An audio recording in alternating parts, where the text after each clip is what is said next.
बिस्मिल्लाहिर्रहमानिर्रहीम। शुरू अल्लाह के नाम से जो बड़ा मेहरबान नहायत रहम करने वाला है। तो आज मैं जो रेसिपी लेकर आई हूँ आप देख सकते हैं, दो तरह की मैं ये पकौड़ियों की रेसिपी लेकर आई हूँ। तो चले रेसिपी की तरफ चलते हैं। सबसे पहले मैंने बेसन ले लिया है, 2 कप मैंने बेसन लिया है और 2 कप बेसन से आप यकीन करें माशाल्लाह से काफ़ी ज़्यादा मैंने पकौड़ियाँ बना ली थी। तो सबसे पहले आपने ले लेने हैं 2 कप बेसन के और इसे आपने अच्छे से छान लेना है। और इसके अलावा आपने आधा कप आटे का ले लेना है। आटा कौन सा, जो आप घर पे यूज़ करते हैं, चाहे तो वाइट आटा हो जाए चाहे तो गंदम का आटा, कोई सा भी चलेगा। और हाफ़ टी स्पून आपने इसमें बेकिंग सोडे का ऐड कर देना है। 2 टेबल स्पून ही अजवाइन और 1 टेबल स्पून इसमें सॉल्ट ऐड कर देना है। और 1 टेबल स्पून ही चिली फ्लेक्स इसमें ऐड कर देना है। और 1 टेबल स्पून ही मैंने इसमें ऑयल का ऐड कर दिया था।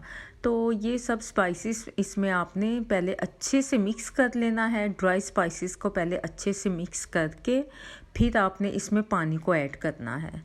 तो पानी की जितनी क्वांटिटी है वो मैंने 1 कप पानी इसमें जस्ट मैंने ऐड किया था, लेकिन मैंने थोड़ा थोड़ा करके आपने इसमें पानी का ऐड करना है। तो 1 कप पूरा तकरीबन इसमें मैंने पानी ऐड कर दिया था। तो थोड़ा थोड़ा करके आपने पानी इसमें ऐड करके तो एक परफेक्ट सा आपने ये देख सकते हैं बैटर आपने बना लेना है। और इसकी कंसिस्टेंसी आप देख लें, इतनी ही होनी चाहिए और परफेक्ट सी फिर ये पकौड़ियाँ या फुल्कियाँ जो भी आप कहते हैं परफेक्ट सी बन जाएंगी। और बिल्कुल इजी रेसिपी है, कोई मुश्किल नहीं है। तो 15 से 20 मिनट के लिए आप इसे रेस्ट ज़रूर दिलवा लीजिएगा। और ये स्पून आप दोनों देख लें, ये तो एक मेरे पास बड़े वाला पड़ा हुआ था, छोटा जो सा चम्मच है ये तो हर घर में होता है, चावलों के लिए यूज़ होता है। तो ऑयल मैंने ऑलरेडी गर्म करने के लिए रख दिया था। आप बीच में थोड़ा सा बेसन ऐड करके देख लें, जब वो फौरी तौर पे ऊपर आ जाए तो समझे ऑयल आपका बिल्कुल परफेक्ट सा गर्म हो गया है। तो आप इसमें पकौड़ियाँ बना सकते हैं। तो आप देखिए मैंने कैसे स्पून के ऊपर बेसन को ऐड करके स्पैचुला की मदद से इसमें मैंने पकौड़ियाँ बनाना स्टार्ट कर दी हैं। बट आपने एक ही जगह पे बेसन को ऐड नहीं करना। पकौड़ियों के मतलब कि अलग-अलग आपने पकौड़ियों का बैटर डालना है ताकि ये आपस में चिपके ना। तो इसे आपने 2 बार आपने फ्राई करना है। आप वीडियो में साथ रहिएगा तो फिर आपको वीडियो मतलब कि रेसिपी की समझ आएगी। तो इसे मैंने थोड़ी देर के लिए फ्राई किया था पहले। मैंने इसे पहले लाइट सा भी ये देखिए कलर हुआ है, तो मैं इसे निकाल के अलहदा रख दूँगी क्योंकि मैंने इसे दोबारा फिर फ्राई करना है, फिर ये अच्छे से कुरकुरी सी हो जाएंगी।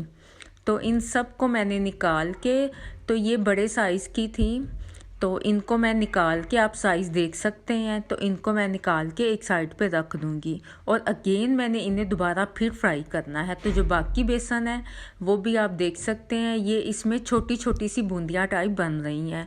और ये आपकी अपनी चॉइस है, आप चाहें तो बड़े साइज़ की बना लें, चाहें तो आप छोटे साइज़ की बना लें। तो जैसा कि रमज़ान आ रहा है आप इसे बना के इकट्ठी भी रख सकते हैं। और बट आपने ज़िप लॉक बैग में या कोई मोटे से शॉपर में आपने इसे बंद करके तो रख देनी है। और आप ये ग्रेटर की मदद से भी इसमें बना सकते हैं, बट ये ग्रेटर में इसका साइज़ थोड़ा बड़ा होगा। तो ये देखिए मैंने 3 ऑप्शन आपको बताए हैं, आप जिस मर्ज़ी शेप की परफेक्ट से ये पकौड़ियाँ बना सकते हैं। तो इन सब को मैंने निकाल के थोड़ा थोड़ा सा मैंने कलर दिया है और इन सब को मैंने निकाल के तो फिर मैंने रख दिया था। बहुत ज़्यादा अभी आपने मतलब कि डार्क ब्राउन नहीं करना क्योंकि अगेन मैंने इनको ब्राउन करना है।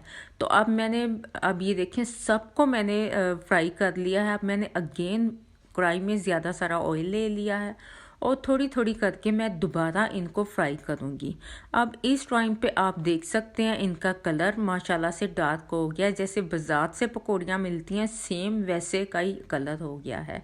और इस टाइम पे आप इसे निकाल के तो आप इसे स्ट्रेनर में रख सकते हैं, जो ऑयल वगैरह है वो एक्स्ट्रा जो होगा वो रिलीज़ हो जाएगा। तो इन सब को मैंने 1 बाय 1 करके 1-2 बैचेस में मैंने फ्राई करके तो रख लिया था। तो अगर आपको मेरी वीडियो पसंद आई है तो लाइक शेयर ज़रूर कीजिएगा, जो न्यू है सब्सक्राइब ज़रूर कर दीजिएगा। और साथ लगे हुए बेल के बटन को भी प्रेस कीजिएगा ताकि मेरी हर न्यू आने वाली वीडियो का नोटिफिकेशन आप तक मिल सके। आप ये एक बड़े साइज़ की भी देख सकते हैं और इसके अलावा जो मैंने बनाई थी छोटे साइज़ की वो भी मैं आपके साथ शेयर करती हूँ। ये देखें, ये ज़रा छोटा साइज़ है, आपकी अपनी मर्ज़ी है, आप जिस मर्ज़ी साइज़ की बना सकते हैं। तो मुझे अपनी दुआओं में याद रखिएगा। इस नेक्स्ट रेसिपी तक के लिए ओके जी, अल्लाह हाफिज़।